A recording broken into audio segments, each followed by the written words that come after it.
Hello मेरे प्यारे बच्चों, good morning to all of you. और आज हम करेंगे पेपर नंबर 6 जो हमारा लास्ट टारगेट है। पेपर नंबर 1 to 5 आपको मिल चुके हैं। पेपर नंबर 6 का सेक्शन सी तक हो चुका है और हम करेंगे सेक्शन डी। और thank you all of you कि आप लगातार कॉन्स्टेंटली मुझे देख रहे हो और कमेंट पास कर रहे हो, कमेंट लिख रहे हो उसमें, तो I am feeling very happy. और वही रीजन है कि हमारा टारगेट फटाफट अबाउट टू कंप्लीट है।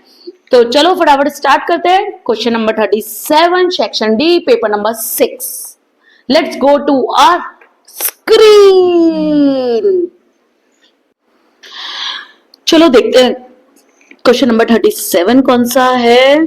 From the following information of Ram and Shyam firm determine the value of goodwill. ये तो आपको पता ही है, 37 और 38 क्वेश्चन नंबर होते हैं गुडविल के। इतने पेपर करते करते एटलीस्ट आपको ये तो पता चल गया है कि कौन सा चैप्टर का कौन सा क्वेश्चन आता है, तो हम माइंडसेट से रेडी होते हैं।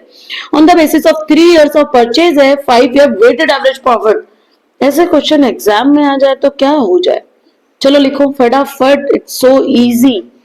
37 37 तो आप लिख लो ईयर्स कौन से हैं। 12 13 से स्टार्ट करने, तो 12 13, 13 14, 14 15, 15 16 and 16 17. Now you have to write the profits. So 40,000, then 60,000, 75,000, 90,000 and 1,20,000. Weighted average बोला है, so you have to give the weight to these profits. So आप weight दे दो इनको, तो मैं लिख देती हूँ वेट्स और 1 सबसे पुराने को 1 2 3 4 देना। 1 2 3 4 5। मेरी बात ध्यान से सुनो, कभी कभी क्वेश्चन रिवर्स आता है, यानी 16 17 सबसे पहले लिखा होता है, तो आप सीधा कर देना उसको और वेट 1 2 3 4 यानी सबसे पुराने को 1 से स्टार्ट करना है। ठीक है, वेट आपने ले लिया है। अब आप बना दो प्रोडक्ट जिसमें आप वेट और प्रॉफिट्स को क्या करते हो, मल्टीप्लाई करते हो। तो करो कैलसी से करो, 40,000 इंटू 1 यूज करो कैलकुलेटर। Very good. तो 60,000 इंटू 2 इज 1,20,000, 75,000 इंटू 3 तो that is 2,25,000, 9 4 36, so 3,60,000 and 1,20,000 into 5, so you will get 6 lakh. Okay, पूरे प्रोडक्ट का टोटल कर दो।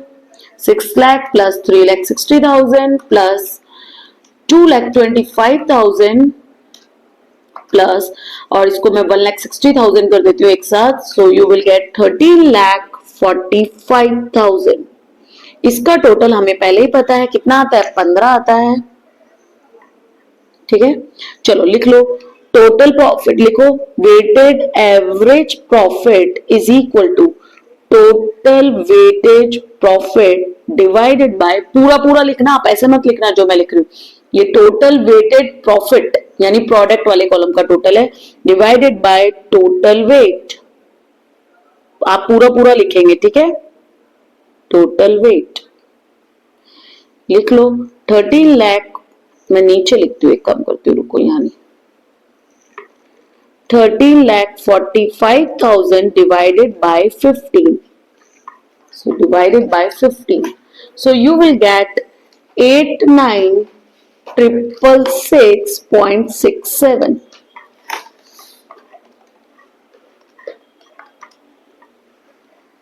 ठीक है, अब आपको क्या निकालना है, 3 years ऑफ परचेज निकालना है। ये निकाल के नहीं छोड़ना है, हमें गुडविल निकालनी थी।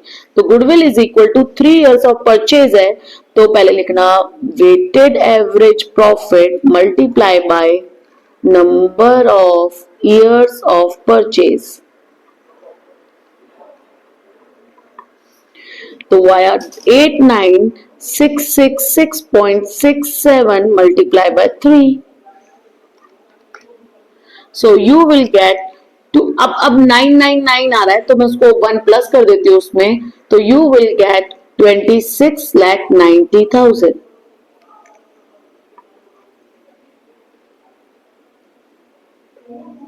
तो आपके गुडविल की वैल्यू आ रही है 26,19,000।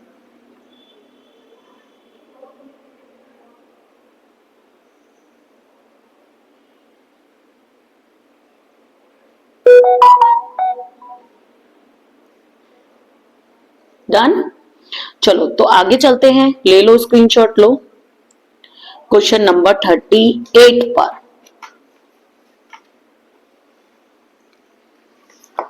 क्वेश्चन नंबर 38, रुको एक मिनट में, फाइल कहां चले गई।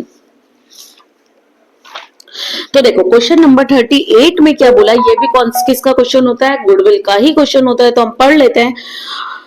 Prabha and Prabhu are the partner of a partnership firm. On the basis of their firm's profit, the other information determine the value of goodwill by capitalized average profit method आपको निकालना है। तो capital employed आपको दे रखी है, ठीक है ठीक है। चलो आ जाओ क्वेश्चन नंबर 38, ठीक है। तो सबसे पहले हमको लिखना होता है, स्टेप्स लिखने होते हैं इसमें। तो फर्स्ट लिखना होता है कैपिटल एम्प्लॉयड, कैपिटल एम्प्लॉयड। देखो क्वेश्चन में कैपिटल एम्प्लॉयड गिवन है क्या, यस गिवन है 8 लाख रुपीज। आगे के 2 स्टेप तो दे ही रखे क्वेश्चन में, 8 lakh rupees. The second step is expected rate of return, पूरा लिखना, आरओआर नहीं, रेट ऑफ रिटर्न पूरा लिखना, ठीक है। दैट इज 12%, ठीक है। अब थर्ड पॉइंट में निकाल दो एक्सपेक्टेड प्रॉफिट, एक्सपेक्टेड प्रॉफिट। तो सीधे आ जाता है आपका, लिखो 8 लाख इंटू 12%, कितना आ रहा है 8 लाख का 12%, 96,000, ठीक है। अब वेटेड निकालना है, तो फोर्थ पॉइंट लिखो एवरेज प्रॉफिट। तो देखते हैं एवरेज प्रॉफिट के लिए हमें क्या इंफॉर्मेशन देगा। 3 साल का डेटा दे रखा है, 22, 23, 23, 24, 24, 25, 1, 20, 80 और 1.5 लाख। तो 22, 23, 23, 24 और 24, 25, ओके। कितना प्रॉफिट था, 120, 90 एंड 150, 120, 90 एंड 150। कुछ नहीं बोला है तो सिंपल एवरेज ही करेंगे। तो एड दीज 3, तो आपका जाएगा 150 plus 120 plus 90,000, so you will get 3,60,000। और डिवाइडेड, एवरेज प्रॉफिट निकालो, डिवाइडेड बाय 3 कर दो, तो average profit is equal to, formula लिखना पहले, total profit divided by number of years. Total profit है आपका 3,60,000 डिवाइडेड बाय 3, तो divided by 3, so you will get 1,20,000, ठीक है। अब एवरेज प्रॉफिट को आप क्या कर दो, कैपिटलाइज्ड कर दो। तो फिफ्थ पॉइंट पे आ जाओ, फिफ्थ पॉइंट लिख लो, एवरेज प्रॉफिट को लिखो कैपिटलाइज्ड एवरेज प्रॉफिट। तो एवरेज प्रॉफिट को हम कैपिटलाइज कैसे करेंगे, तो हम लिखेंगे एवरेज प्रॉफिट, फॉर्मूला लिखो, average profit divided bye, either do like this, divided by divided by रुको,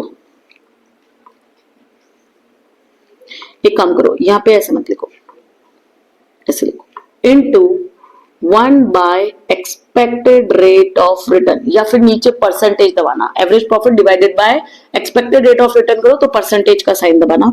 तो 1,20,000 डिवाइडेड बाय, मैं सीधे लिख देती हूँ, कितना परसेंट था, 12% था, तो 12% है, इसलिए मैंने वहां पे फॉर्मूला ऐसा लिखा, ठीक है।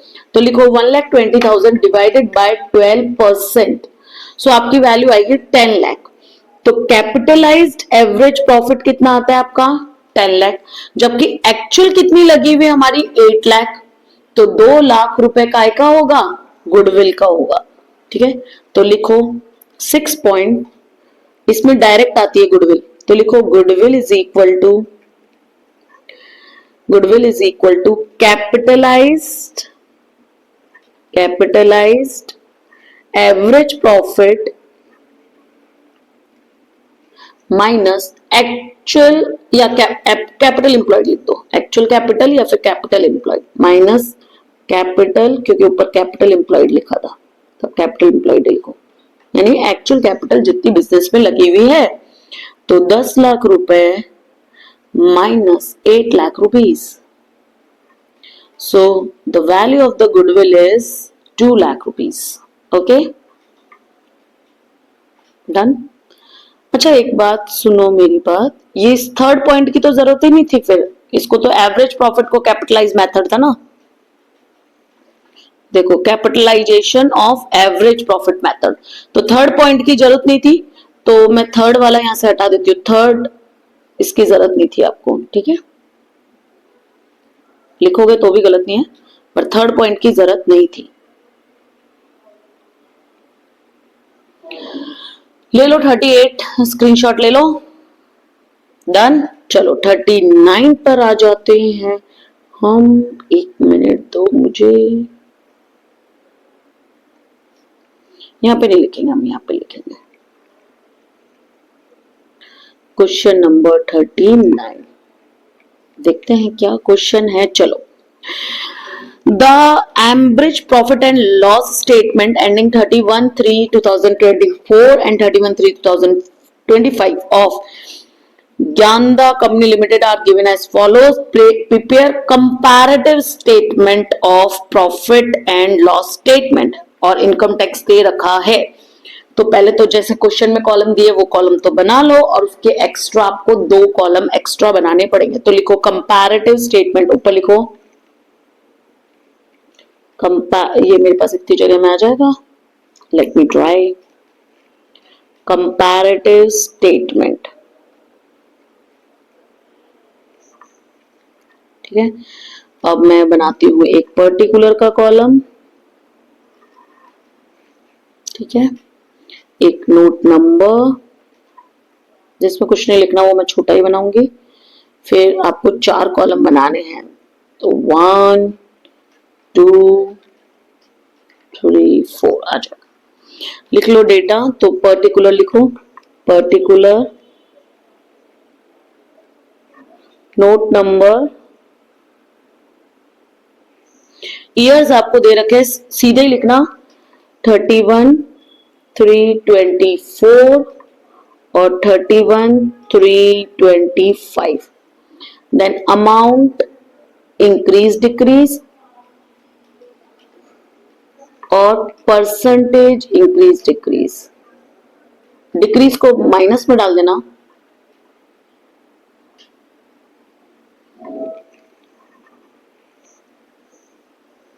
जैसे क्वेश्चन का दे रखा है हमको वैसे के वैसे लिखना है. फटाफट स्टार्ट करो सेल्स रेवेन्यू से, स्टार्ट करो सेल्स रेवेन्यू से, ठीक है. तो चलो स्टार्ट करते हैं. मैं पेन चेंज कर लेती हूँ अपना, तो लिखो सेल्स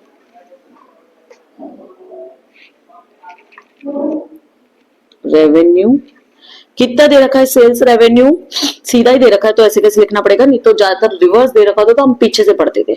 66 लाख और 44 लाख कम हुई है सेल्स. 66 लाख और 44 लाख. तो 66 लाख 44 लाख माइनस करोगे तो आपको बचेगा 22 लाख. इंक्रीज हुआ है या डिक्रीज? डिक्रीज हुआ है तो आप इसको ब्रैकेट में डाल देना. मैंने ऊपर ही लिख लिया था कि जो डिक्रीज होंगे उनको हम कहां लिखेंगे? ब्रैकेट में, ठीक है. अब परसेंटेज इंक्रीज डिक्रीज कैसे निकालना है आपको, तो आप ले लो इंक्रीज डिक्रीज जो भी आ रहा है आपका divided by base year price यानी 2024 का. तो 22 लाख लिखो, 22 lakh divided by 66 lakh into 100, तो आपका आएगा 33.33. तो लैक्स में है तो आप 22 डिवाइडेड बाय 66 भी करोगे तो भी चलेगा, इसलिए मैंने फटाफट कर दिया क्योंकि मैंने वही किया था. तो 33.33. परसेंटेज का साइन लगाने की जरूरत नहीं, मैंने ऊपर ही लिखा है, कॉलम ही परसेंटेज का है लेकिन माइनस में, ठीक है. सेल्स रेवेन्यू के बाद क्या बोला है? Other expense. तो जैसा दे रखा है क्वेश्चन में वैसे लिखते जाओ. तो लिखो अदर एक्सपेंस. अमाउंट देख लो कितनी दे रखी है आपको, 450 एंड 3 लाख. तो 4,50,000 और 3 लाख, तो 1.5 लाख का आपका क्या हुआ? ये भी कम हुआ है खर्चा, तो माइनस में आएगा. अब 1,50,000 या 1.5 डिवाइडेड बाय 4.5 ऐसा भी कर सकते हो आप, ठीक है. तो आपका आएगा अगेन 33.33%, वो भी माइनस में आएगा, इसलिए keep it in the bracket. ठीक है। अब पहले टोटल एक्सपेंस कर दो, पहले टोटल एक्सपेंस कर दो इसका कॉलम को। ठीक है, तो हम यहाँ पे लिख देते हैं टोटल एक्सपेंस। थोड़ी एक मिनट, ये सेल्स रेवेन्यू के बाद एक्सपेंस दे रखे थे। हाँ रुको रुको रुको, टोटल एक्सपेंस थोड़ी निकले फिर यहाँ पे, इनकम तो वहीं बंद हो गई। तो यहाँ पे इनकम मेरी बंद हो रही थी, यहाँ पे मैं क्लाइंट कर देती हूँ। अभी पहले अदर एक्सपेंस के बाद एक और एक्सपेंस मेरे को दे रखे हैं। ओके, एक्सपेंस नहीं है, इनकम है, लिखा सही है, इसको अदर इनकम थी। ठीक है, तो टोटल इनकम हुई, तो यहाँ पे लिखो टोटल इनकम, सही कर लेना बच्चों, है ना।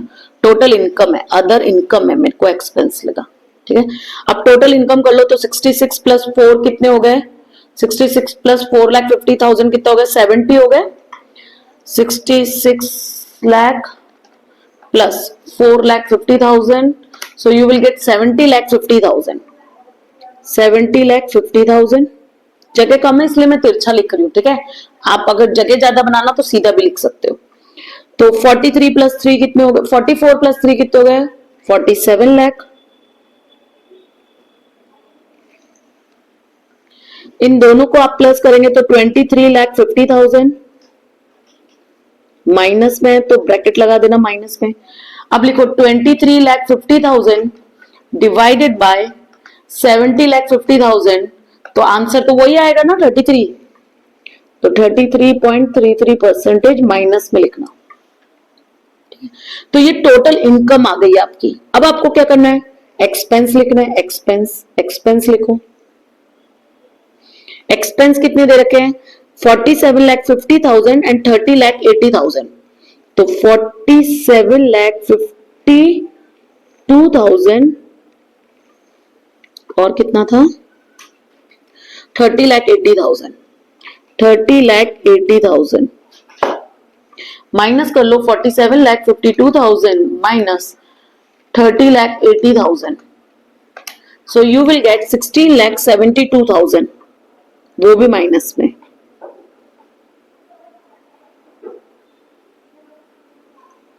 एक मिनट, एक जीरो ज्यादा हो गई है, 16,72,000। 16,72,000 आपके कैलसी में। पहले यहाँ डिवाइड करो 47,52,000 से इंटू 100, तो आएगा आपका 35.19 कर देना, क्योंकि तीसरा डेसिमल के बाद तीसरा नंबर 5 या 5 से ज्यादा है तो एक बढ़ा देना, तो आपका आएगा 35.19 और वो भी आएगा आपका माइनस में। ओके, तो टोटल इनकम आ गई, टोटल एक्सपेंस आ गए। आप क्या निकाल दो? Profit before tax. कैसे निकालोगे? माइनस करके, तो एक्सपेंस माइनस कर देना, सो you will gate profit before tax. तो करो प्रॉफिट बिफोर टैक्स, तो 70,50,000 माइनस कर दो उसमें से 47,52,000, सो यू विल गेट 22,98,000। तो लिखो 22,98,000, 47 लाख में से माइनस करो 30,80,000, सो यू विल गेट 16,20,000। अब उसमें से माइनस कर दो तो आपका आएगा 6, करो एक बार माइनस, रुको, 22,98,000, सो you will gate 6,78,000।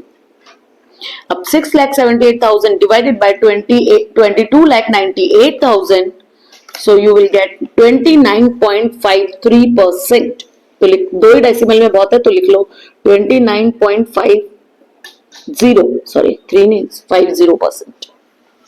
Okay, profit before tax आ गया। देखो टैक्स की इंफॉर्मेशन गिवन है क्या हमें क्वेश्चन में? यस गिवन है, तो टैक्स के लिए भी करना पड़ेगा। तो आगे आ जाओ, थोड़ा सा मैं लाइंस नीचे ले जाती हूँ मेरी।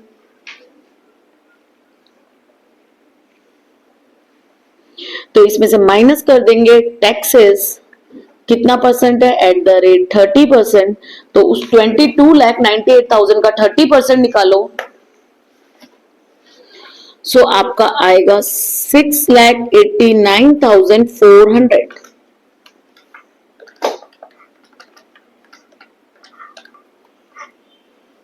$16,20,000 का 30% निकालो तो आपका आएगा 4,04,00,000 86,000, 16,20,000 का निकालो 30%, 6,78,000 का भी निकाल दो 78%, ओ सॉरी 30%, 6,78,000 का क्या नहीं इंक्रीज डिक्रीज निकालो ना, 6,89,400 माइनस 4,86,000 माइनस करना है ना, तो लिखो 203,400, ठीक है।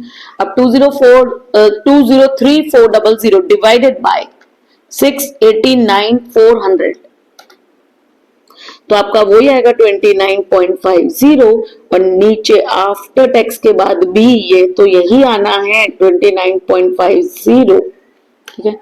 और माइनस कर दो आफ्टर टैक्स, तो यहाँ पे आपकी वैल्यू आ जाएगी 16,08,600। कैलकुलेट चलाते जाना, कैलकुलेटर की प्रैक्टिस होना भी जरूरी है एग्जाम में। यहाँ पे आपकी वैल्यू आएगी 11,34,000, यहाँ पे आपकी वैल्यू आएगी 4,74,600, उसमें से माइनस करें। तो ये क्वेश्चन हमारा कंप्लीट हो गया है। लो बस देख लो, फटाफट स्क्रीनशॉट लो और बता दो कैलकुलेशन सब सही है ना। कैलकुलेशन में मिस्टेक हो तो आप मुझे कमेंट में लिखेंगे। पर मैंने एक चीज देखी, आप लोग है ना बिना सोचे समझे कुछ भी कमेंट मत लिखो, ज्यादातर सब सही है।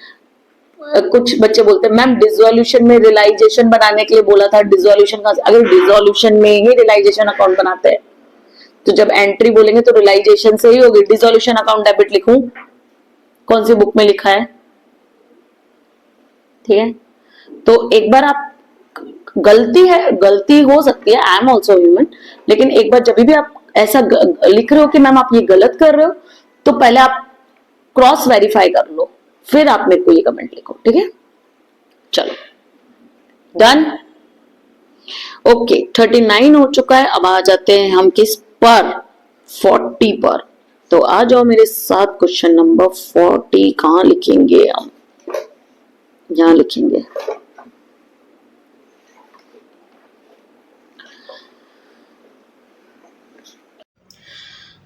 तो स्टार्ट करते हैं क्वेश्चन नंबर 40। आ जाओ फटाफट 40 पर। From the following information of Surya company limited calculate the debtors turnover and collection period in the days, what will be the answer if the collection period is calculated in term of week and month, ठीक है। और 360 days आपको week में assume करना है। तो चलो formula लिख लेते हैं पहले, फिर देखते हैं क्या इंफॉर्मेशन दे रखी है और क्या हमको चाहिए, ठीक है। तो चलो सबसे पहले आप लिख लो, सबसे पहले क्या निकालना था आपको, डेटर्स, क्या निकालना है, debtors turnover ratio, debtors turnover ratio, चलो निकालो।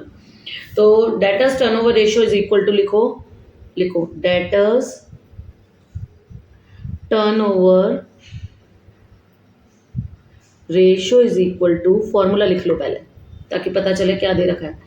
तो डेटर्स कब जनरेट होते हैं, जब हमारी क्या होती है, क्रेडिट सेल होती है। कैश सेल में कभी भी डेटर्स जनरेट नहीं होते। तो credit sale divided by average trade receivable, trade receivables, ठीक है।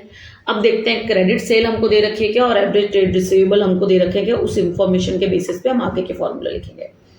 तो चलो देखते हैं, क्रेडिट सेल्स दे रखी है हमको 3,65,000, ओपनिंग डेटर भी दे रखे हैं, क्लोजिंग डेटर भी दे रखे हैं, बीआर भी दे रखा है, ओपनिंग क्लोजिंग दे रखा है, क्रेडिटर दे रखे, टोटल सेल्स दे रखी है। चलो तो इसमें फिर तो फॉर्मूला लगाना पड़ेगा एवरेज ट्रेड रिसीवेबल्स का, और आपको क्रेडिट सेल्स में से भी, क्योंकि ओपनिंग और क्लोजिंग डेटर्स भी है।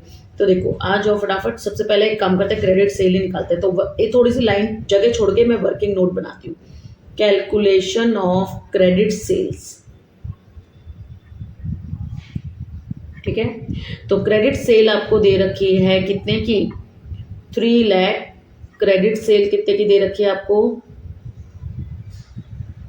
3,65,000 की, ठीक है। ओपनिंग ट्रेड रिसीवेबल कितने हैं आपके, opening trade receivables, opening trade receivables कितने के दे रखे हैं आपको, दोनों ले लेना, बीआर और कौन सा क्वेश्चन था ये रहा, बीआर और डेटर्स दोनों का ओपनिंग ले लेना। तो 70 + 20, तो 70 प्लस 20, तो इसलिए तो ट्रेड रिसीवेबल लिखा क्योंकि दोनों ले लेना। तो 70,000 प्लस 20,000, तो वो आपको दे रखे कितने के, 90,000 के। क्लोजिंग देखो, क्लोजिंग कितना दे रखा है, क्लोजिंग ट्रेड रिसीवेबल कितना दे रखा है, तो उसमें भी क्लोजिंग डेटर्स और दोनों ले लेना। 50 और 6, 50,000 और 6,000, तो लिख लो 50,000 प्लस 6,000 प्लस 6,000, तो टोटल आ गया आपका 56,000। तो एवरेज ट्रेड रिसीवेबल निकाल लेते हैं हम इसके बेसिस पे। तो average trade receivable is equal to, अच्छा क्रेडिट सेल थोड़ी, क्रेडिट सेल तो दे रखी है ना, क्रेडिट सेल, तो एवरेज ट्रेड रिसीवेबल निकालना था हमको, ठीक है। Calculation of average trade receivable, credit sale तो दे रखी है ना आपको, ठीक है। चलो, तो average trade receivable is equal to लिखो, average trade receivable is equal to opening trade plus closing trade, दोनों दोनों लेना, डेटर और बीपी, डिवाइडेड बाय 2। तो ओपनिंग है आपका 90,000 प्लस 56,000, अच्छा ये 560, एक जीरो ज़्यादा हो गई, रुको यहाँ पे 56 करना, 56,000 है, डिवाइडेड बाय 2। तो करो 90,000 प्लस 56,000, तो 90,000 प्लस 56,000, तो आपको 1,46,000 आ जाएगा, डिवाइडेड बाय 2, तो you will gate 73,000। Average trade receivable कितना आ गया मेरा, 73 है ये, ठीक है, 73,000। अंडरस्टूड। चलो, तो यहाँ पे रख देते हैं हम, क्रेडिट सेल तो दे ही रखी थी सीधे, तो लिख दो क्रेडिट सेल हो गया 3,65,000 divided by 73,000। So 3,65,000 divided by 73,000 इन, तो आगे आपका टाइम्स में आंसर आता है, इसलिए इनटू 100 करने की जरूरत नहीं है, 5 टाइम्स। ओके, अब आपको ड्यूरेशन के बेसिस पे भी निकालना है, किस पे, वीक मंथ, किस पे निकालना है आपको, वीक एंड मंथ पे निकालना है। तो वीक एंड मंथ पे निकालते हैं, तो कैलकुलेशन फर्स्ट लिख लो, इस यहाँ पे लिख देती हूँ मैं, ठीक है, इसके आंसर, तो ये आपका आंसर है, ठीक है। अब सेकंड आंसर, इसको देना फर्स्ट नंबर, ये उसका वर्किंग नोट है, और सेकंड आंसर, तो कलेक्शन, वीक और डे बोला था ना, कलेक्शन इन वीक्स, तो वीक्स में कर लेते हैं, तो is equal to 52 divided by 5, तो आपका आ जाएगा 10.4 वीक्स, 5 टाइम्स था, 52 होंगे, 360 कर लो, 360 डेज बोला था ना, डिवाइडेड बाय 52 वीक, 52 वीक होते हैं ना साल में, तो 52 डिवाइडेड बाय 5 वीक। और कलेक्शन इन डेज बोला दूसरा, या मंथ, डेज बोला होगा, जब भी तो डेज दिए हैं आपको, week and month, in term of week and collection period, तो कलेक्शन पीरियड लिखना, collection period in week and collection period in months, ठीक है। तो मंथ कितने होते हैं, 12 महीने होते हैं, 12 divided by 5, so 12 divided by 5, so you will gate 2.5 months, यानी आप कितने की क्रेडिट ज़्यादा से ज़्यादा देते हो, 2.5 महीने की, ठीक है। और डेज में भी अगर बोला हो तो कलेक्शन पीरियड इन डेज, और आपको डेज बोले थे 360 डेज, तो 360 डिवाइडेड बाय 5, 5 क्या है, ये वाला जो आपका आंसर आया, ठीक है। तो 360 divided by 5, so you will gate 72 days cycle होती है। ये आपका साइकिल पीरियड है, कितने मंथ की क्रेडिट आप डेटर्स को अलाउड कर सकते हो, ठीक है। डन। चलो, अब लास्ट क्वेश्चन हमारा सेक्शन डी का बचा है, ये रहा, from the following information of Yash company limited calculate cash flow from financing activity. तो आपको फाइनेंसिंग एक्टिविटी से कैश फ्लो निकालना है, तो हम यही कर लेते हैं, तो ये तो इजी है, फटाफट हम कंप्लीट करते हैं। क्वेश्चन नंबर 41, ठीक है, तो लिख लो cash flow from financing activity,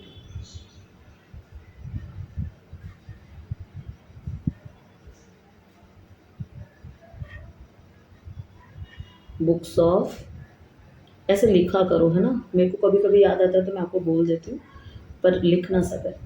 Yash company limited, book of Yash company limited, ठीक है।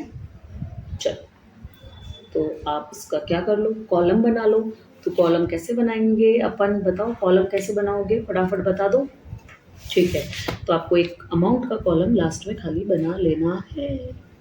सीधा लाइन ड्रॉ करते हैं, जैसे गंदी लाइन ड्रॉ हुई है, एक्चुअली यही टेढ़ा रखा है, बाकी इनर कॉलम में लिखेंगे। तो लिख लो पर्टिकुलर, वैसे तो इसमें आएगा नहीं, ऑपरेटिंग थोड़ी है, ऑपरेटिंग में 2 कॉलम, डिटेल और एक्सप्लेन की फाइनल रखना, ठीक है। यहाँ पे तो सीधे आ जाएगा। तो कौन सा क्वेश्चन था, ये वाला, इक्विटी शेयर कैपिटल। तो इक्विटी शेयर कैपिटल देखो आपकी पहले थी कितने की, 12 की, और अब कितने की होगी, 18 की। तो कैसे बड़ी होगी, जब आपने नए इशू किए होंगे, और आपने नए इशू किए होंगे तो इस साल क्या हुआ होगा, बड़ा हुआ होगा। और बड़ा होगा, अगर इस साल आपका